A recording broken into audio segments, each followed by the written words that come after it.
Jedan od najuglednijih svetskih arhitekata, Thom Mayne, upravo je završio jednu od najzanimljivijih novih zgrada u Njujorku, školu za umetnost, dizajn i arhitekturu Cooper Union.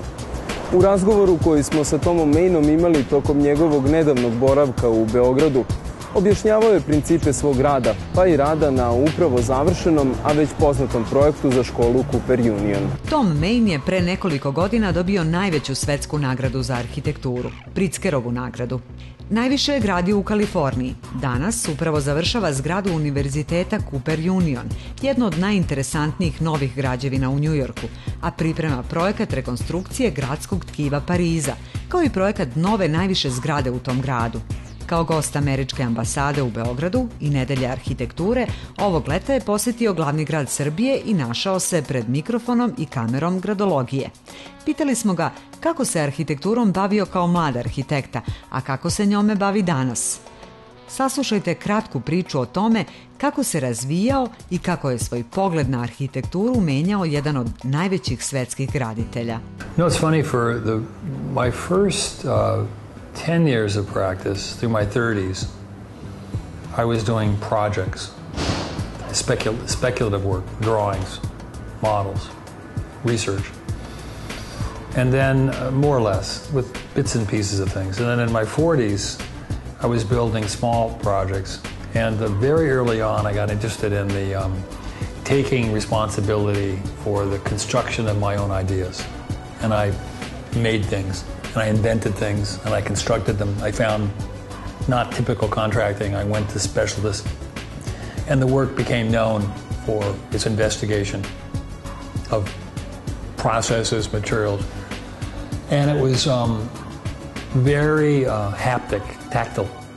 The work was not just operating on a visual sense, but it had a material. The material was a very prime part of that. And it was extremely personal and hands-on. As the work got larger, I really missed it. Now it's the opposite. Very seldom. I was doing everything. And for me, a small environment is, I'm making some world, and I'm controlling that world. And one of the things I was trying to do from the very beginning is eliminate the day-to-day contingent environment of commerce. So nowhere did you see anything that came from that, the commercial world. Everything was done. The electric switch, everything. You were involved in your own creative space, and nothing reminded you, like theater, like cinema, of the day-to-day world. That was the opportunity you had as an architect.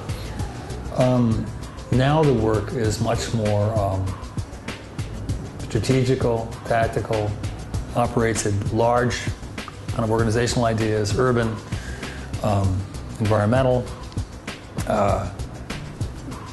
essential issues. But the economy, the reality of that kind of scale of work doesn't allow for this.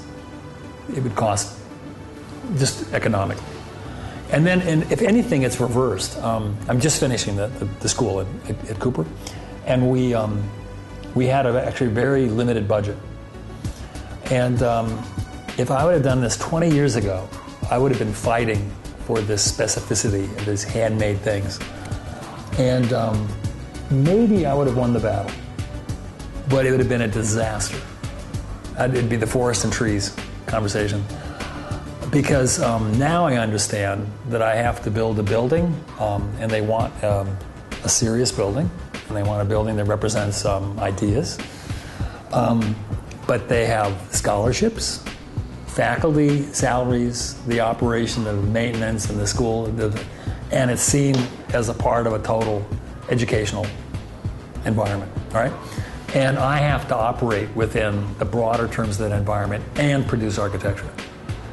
And I think what happened with me was the school, and the Diamond Bar School in Los Angeles, the Diamond Ranch School, which changed that. Because that was if you look at our practice and look at that building, all of a sudden everything changed. And I had to build a state school for a state budget, And none of the things I'd done made sense. I had to change it to broader organizational ideas, and the work had to come to a big strategy of architecture, and the details had to disappear. Kind of simple, but not Scarpa-esque or whatever people were calling it at the time. But accommodating that kind of human, but to me it's a superhuman. It's crafting and making, and it's people relate to it. They understand it. It's like it's a part of history, right? And it's why they like old cities. They like the hand that's still evident in the, and I miss that. And it'll only happen with some extraordinary project because it's just about resources with an extraordinary budget. Although I have to say, the same time I say I miss it, I recognize that it's probably important I'm not doing it, because I couldn't operate at this scale of work if I couldn't operate under society's terms. And the terms of society say that we do not put huge money in architecture, that architecture has to be accommodating under whatever the rules are that we live by. And it has to do with the life of that institution, whatever that is. Make sense? And so, but I still personally, beyond the words, because I recognize, yes, that's what I have to do, and that makes sense.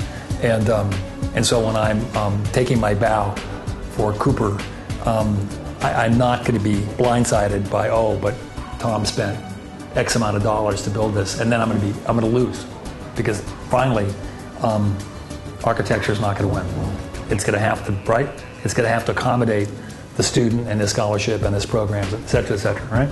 And but I still miss them. I miss that highly kind of personal kind of involvement. Make sense?